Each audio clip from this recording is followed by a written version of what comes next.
ਅਸੀਂ ਕਰ ਰਹੇ ਹਾਂ motion on a smooth inclined plane. ਪਹਿਲਾਂ ਜੋ ਜਿੰਨੇ ਵੀ ਸਮਜ਼ ਕੀਤੇ ਆ ਉੱਥੇ ਜਿਹੜੀ ਬੋਡੀ ਹੈ ਜਾਂ ਤਾਂ ਉੱਪਰ ਤੋਂ ਨੀਚੇ ਗਿਰ ਰਹੀ ਹੈ ਜਾਂ ਨੀਚੇ ਤੋਂ ਉੱਪਰ ਨੂੰ ਫੈਂਕ ਰਹੇ ਹਾਂ ਜਾਂ ਹੌਰੀਜ਼ੋਂਟਲੀ ਹੈ ਜਾਂ ਫਿਰ ਵਰਟੀਕਲੀ ਹੈ। ਲਾਸਟ ਐਕਸਰਸਾਈਜ਼ ਦੇ ਵਿੱਚ ਕੀ ਹੈ, ਹੁਣ ਅਸੀਂ ਸਮੂਥ ਇੰਕਲਾਈਨਡ ਪਲੇਨ 'ਤੇ ਮੋਸ਼ਨ ਦੇਖਣਾ ਕਿਸ ਤਰ੍ਹਾਂ ਹੋਏਗਾ। ਸਭ ਤੋਂ ਪਹਿਲਾਂ ਤਾਂ ਦੇਖੋ, ਅਗਰ ਸਮੂਥ ਇੰਕਲਾਈਨਡ ਪਲੇਨ ਦੀ ਗੱਲ ਹੁੰਦੀ ਹੈ, ਦੈਟ ਮੀਨਸ ਆ ਕੋਈ ਪਲੇਨ ਹੈ ਜਿਹੜਾ ਹੌਰੀਜ਼ੋਂਟਲੀ ਕਿਸੇ ਐਂਗਲ 'ਤੇ ਇੰਕਲਾਈਨਡ ਹੈ, ਮੰਨ ਕੇ ਚੱਲਦੇ ਹਾਂ ਅਲਫਾ 'ਤੇ ਇੰਕਲਾਈਨਡ ਹੈ। ਤਾਂ ਆਹ ਇੰਕਲਾਈਨਡ ਪਲੇਨ ਹੈ, ਟੇਢਾ ਪਲੇਨ ਹੈ, ਇਹਦੇ 'ਤੇ ਇੱਕ ਐਮ ਮਾਸ ਦੀ ਬੋਡੀ ਪਈ ਹੈ। ਨੈਚੁਰਲੀ ਹੁਣ ਅਗਰ ਕੋਈ ਇਸ ਤਰ੍ਹਾਂ ਪੋਜੀਸ਼ਨ ਦੇ ਵਿੱਚ ਕੋਈ ਜਗ੍ਹਾ ਹੈ ਤਾਂ ਅਗਰ ਉਹਦੇ 'ਤੇ ਕੋਈ ਚੀਜ਼ ਰੱਖੋਗੇ ਤਾਂ ਡਿਊ ਟੂ ਗ੍ਰੈਵੀਟੇਸ਼ਨਲ ਫੋਰਸ ਉਹਨੇ ਨੀਚੇ ਨੂੰ ਆਉਣਾ ਹੀ ਆਉਣਾ, ਠੀਕ ਹੈ। ਔਰ ਮਾਸ ਆਫ ਦਾ ਬੋਡੀ ਕੀ ਹੈ, ਐਮ, और वर्टिकली ग्रेविटेशनल फोर्स करके की बन जाएगा M G. So this will be equal to M G, जिमें असी अगे करते सी M G sine alpha, this is your M G cos alpha, और इनके बिल्कुल ऑपोजिट जोड़ा वो आर आएगा, ठीक है। क्लियर है। नाउ हुण देखा जाए तो डाउनवर्ड मोशन की है,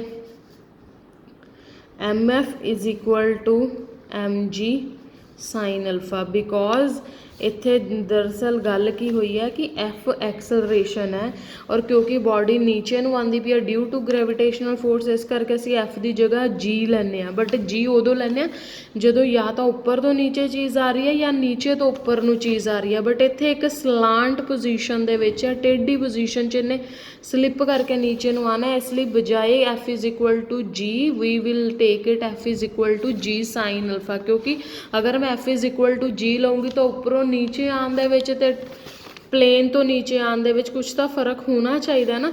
सो एफ इज इक्वल टू क्या गया, G sine alpha, therefore M F is equal to M G sine alpha, दोनों साइड एम मल्टीप्लाई करता।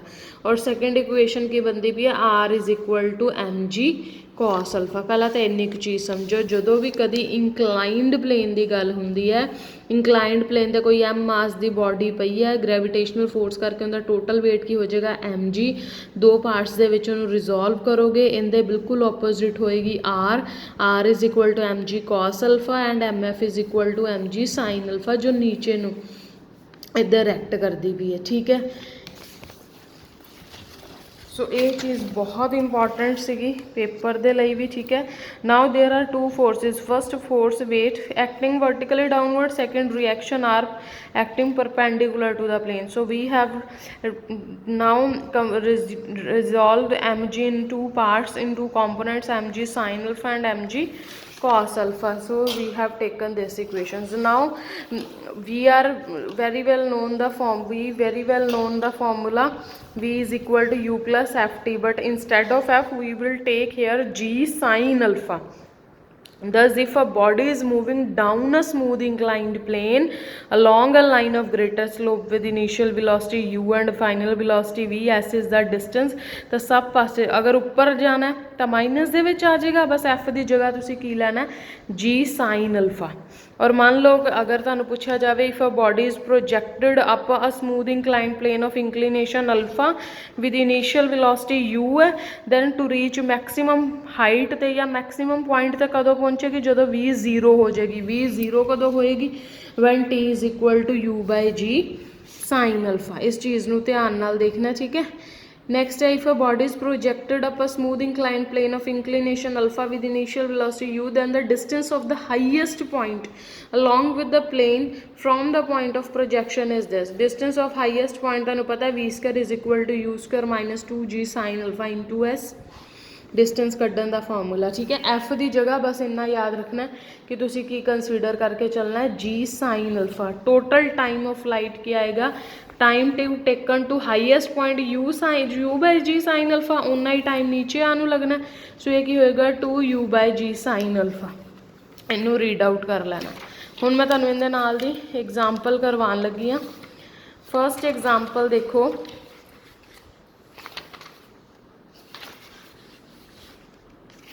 yes, look at the first example. First example is a block of 80 kg is placed on inclined plane 3 in 5. inclined plane 3 in 5 का मतलब ये हुंदा है कि तुहानू 3 perpendicular दिता है, 5 हाईपोटेन्यूज दिता है, ये हमेशा याद रखना है। Find the horizontal force required to produce in the block an acceleration of 4 meter per second square up the inclined plane. Find also pressure on the inclined plane. सब तो पहला जो given है ਅਸੀਂ draw करना start करते हैं. So we are given an inclined plane. Yes, we are given an inclined plane. Inclination is not given, so let it be alpha. One more thing is given, that sine alpha is equal to 3/5. Okay, next 80 kg block, that means 80 g mass of the body.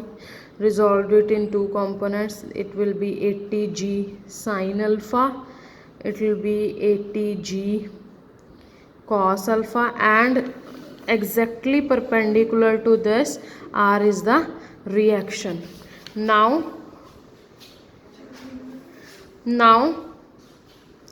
we are taking the horizontal force. Horizontal forces from this, let it be P. P be the horizontal force. So again P be resolved into the two components. First one is P sin theta, sorry, P cos theta, and second one is again P sin, here we take alpha because alpha is a inclination. ठीक है, so now when we resolve the forces, R is equal to 80 g cos alpha plus P sin alpha, and here 80 g sin alpha